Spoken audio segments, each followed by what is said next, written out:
Everybody, I'm downtown Brooklyn, and I was on Facebook.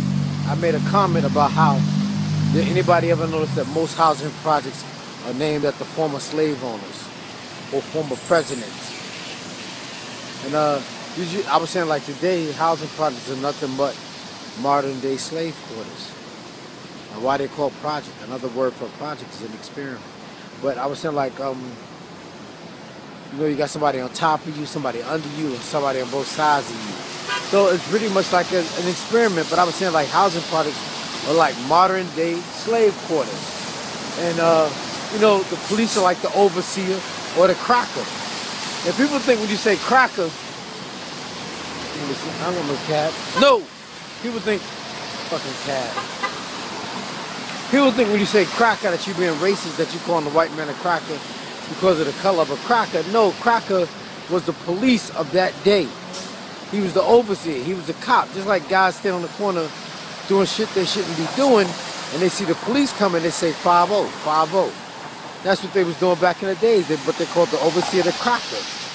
And the trains, the subway trains, that'll get you back and forth to your plantation, to your job.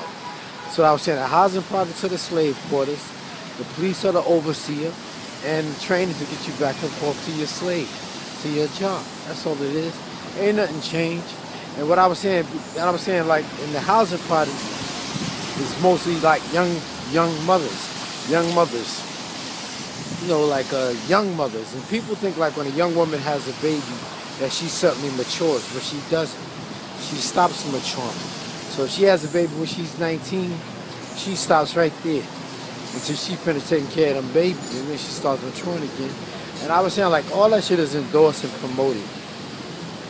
That's why in the housing projects, the brothers and sisters don't be looking alike and shit. Because they all got different daddies. And they all fucking confused. But all that shit is endorsed and promoted. Like Malcolm X said, you live in a poor neighborhood, you go to a poor school, you get a poor education. And then the shit just repeats itself all over again. And I was on Facebook today, I made a comment saying, I'm not doing poetry at any ghetto schools anymore. I was just joking. I'll still do it. But I remember one time I went to a school, man, and the students just didn't want to be there. They stole my books and shit, man. But, you know, like I say all the time, people are known by virtue of who they spend their time around the most. So if I'm teaching children something positive, you know, but when they go back home to their parents, and their parents ain't teaching them shit, it's like, what's the point, man? You know, and I be telling you know, I was getting upset. I was saying, y'all be watching like too many Leno movies with happy endings and shit. But this shit is real. When you go to these schools, man, the children be messed up, man. It's not their fault, it's their parents' fault. And people always say, you know, like most children in the hood are not playing. They just come into this world because the parents like to fuck. Real simple. It's real simple.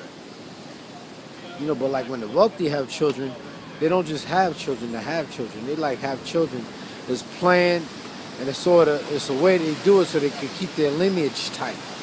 You know, their legacy. But you know, our legacy be all over the fucking place. And you know, black people's legacy is all over the place. You can't trace our family tree. The shit is all over the place. But for the most part, that's what housing projects are. Government subsidized. It's to spoil you motherfuckers, keep them fat.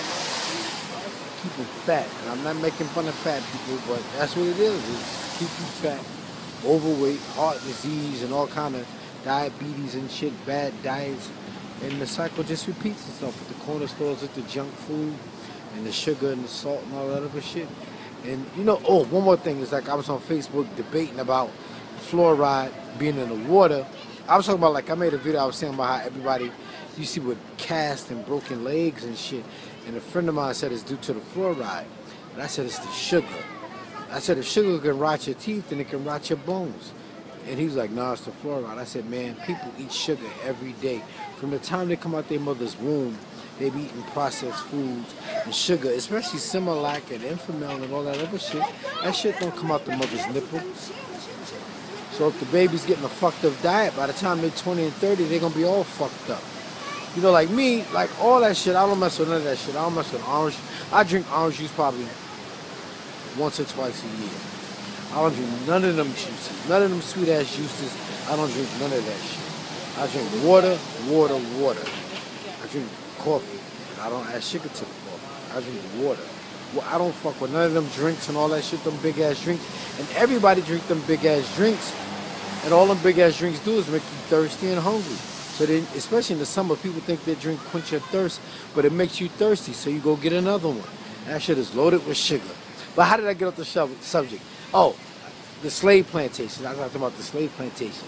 That's all it is. And then, like, you know, poor education, the cycle just repeats itself. Poor education, poor diet. The cycle just repeats itself over and over again. And I just thought I'd make that point. I'm out of here, y'all. Hit me, man. Yo, once I get some of my books off online, buy my book off the line and stop fucking playing all the time. Get my book corner stores in the middle of the block.